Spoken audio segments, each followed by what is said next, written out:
अस्सलाम वालेकुम 10th class. आज का हमारा टॉपिक है चैप्टर नंबर 2 में से करेक्टरिस्टिक ऑफ साउंड, साउंड की खसूसियात। तो साउंड की मुख्तलिफ प्रॉपर्टीज़ है जिसकी बिना पर हम साउंड में फ़र्क करते हैं, भारी और बारीक आवाज़ में, ऊंची आवाज़ में, मध्यम आवाज़ में। ठीक है, एक जैसी लाउड है, दोनों दो लोग बोल रहे हैं, दोनों की लाउडनेस सेम है, फिर भी हम फ़र्क कर लेते हैं। मतलब जो भी साउंड के डिफरेंट टाइप्स होते हैं उनमें फ़र्क करने की जो प्रॉपर्टीज होती हैं उसे कहते हैं करेक्टरिस्टिक्स ऑफ साउंड। अब इनमें हम फ़र्क करते हैं।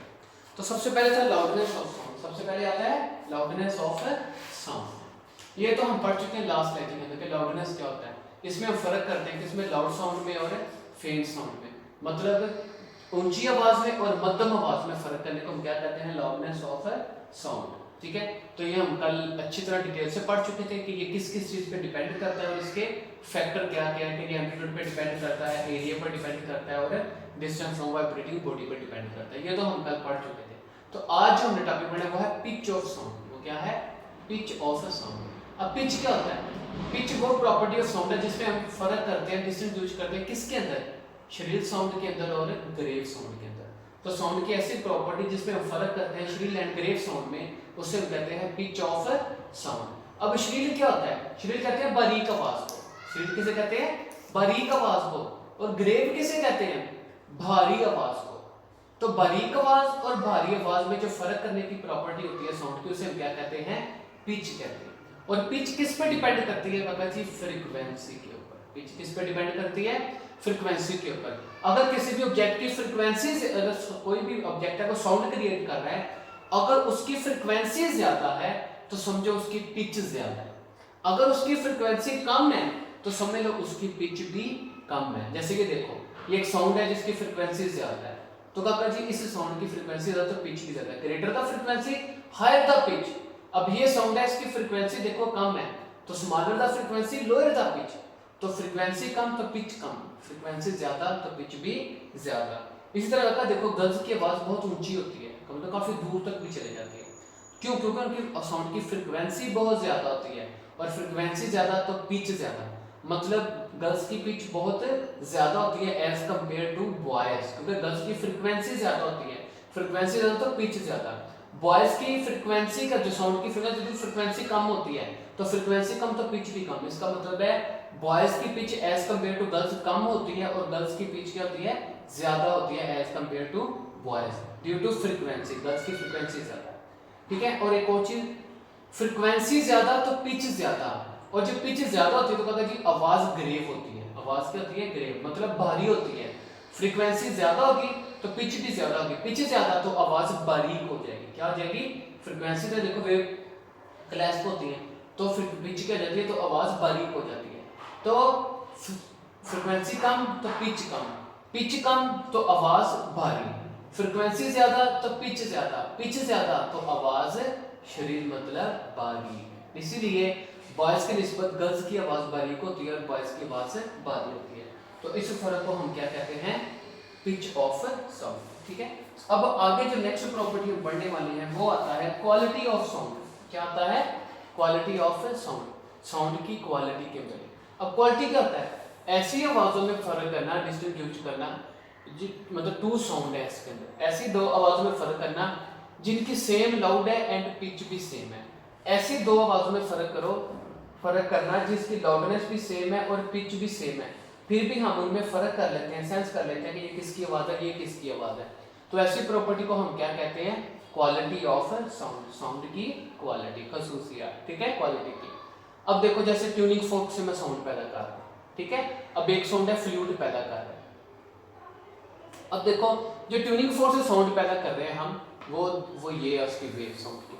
अब फ्लूट से साउंड पैदा हो रहा है तो फ्लूट का साउंड ये है। तो देखो, दोनों की फ्रीक्वेंसी सेम है, एक सेकंड में 3 चक्कर, उसके भी एक सेकंड में 3 चक्कर। दोनों का एम्पलीट्यूड भी सेम है, देखो जितना उसका एम्पलीट्यूड है उतना इसका एम्पलीट्यूड है। तो दोनों की फ्रीक्वेंसी भी सेम है, दोनों की पिच भी सेम है।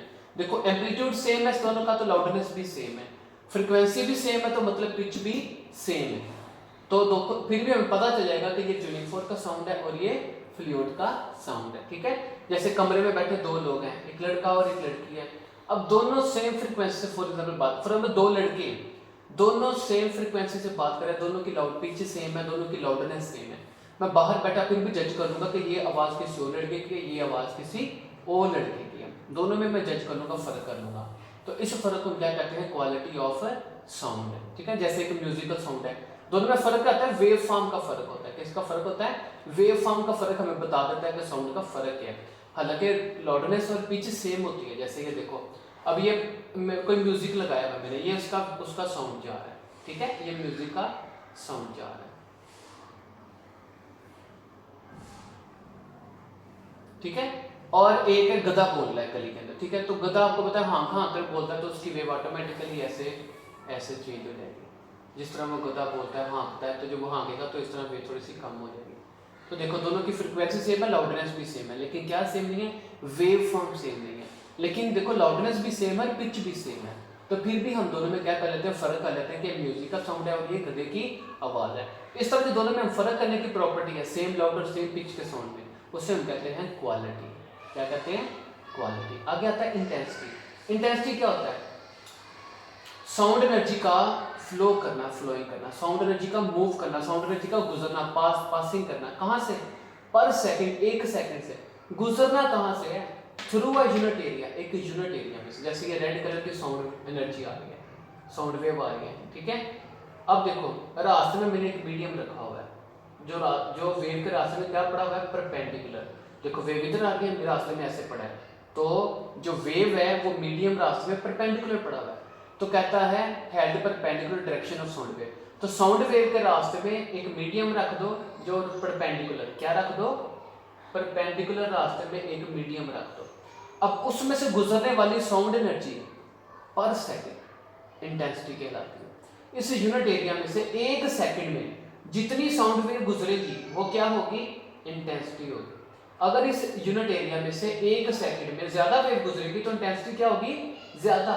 अगर इस यूनिट एरिया में से कम वेव गुजरेगी एक सेकंड में तो इंटेंसिटी क्या होगी, कम। तो इंटेंसिटी क्या होती है, number of sound wave pass through that area. कौन सा एरिया, जो वेव के रास्ते में परपेंडिकुलर पड़ा हुआ है, उस एरिया में से एक सेकंड में जितनी वेव गुजरेगी वो उसकी इंटेंसिटी होगी। ज्यादा गुजरेगी तो इंटेंसिटी ज्यादा, कम गुजरेगी तो इंटेंसिटी कम। और इंटेंसिटी का रिप्रेजेंट सिंबल क्या है, आई। इसका यूनिट क्या होता है इंटेंसिटी का, यूनिट होता है वाट पर मीटर स्क्वायर। इंटेंसिटी का यूनिट क्या होता है, वाट पर मीटर स्क्वायर। तो जो मध्यम से मध्यम इंटेंसिटी है जो हम सेंस कर सकते हैं उसे कहते हैं फेंट इंटेंसिटी। वो क्या होता है, आई, उसे आई ओ से जाहिर करते हैं। वो क्या रिप्रेजेंट करता है, फेंट इंटेंसिटी को, और वो फिक्स होती है कितनी, 10⁻⁻12 वाट पर मीटर स्क्वायर। और ये न्यूमेरिकल्स में काम भी आती है। ठीक है, आगे हम न्यूमेरिकल्स में इसको सोल्व भी करेंगे।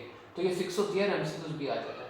और जो लाउडेस्ट इंटेंसिटी है जो हमारे मतलब बियर से बाहर है, मतलब वो काज किसका बायस बनती है, दर्द का बायस बनती है, पेन होती है, वो कितनी इंटेंसिटी, हाईएस्ट लाउड इंटेंसिटी होती है 1 वाट पर मीटर स्क्वायर।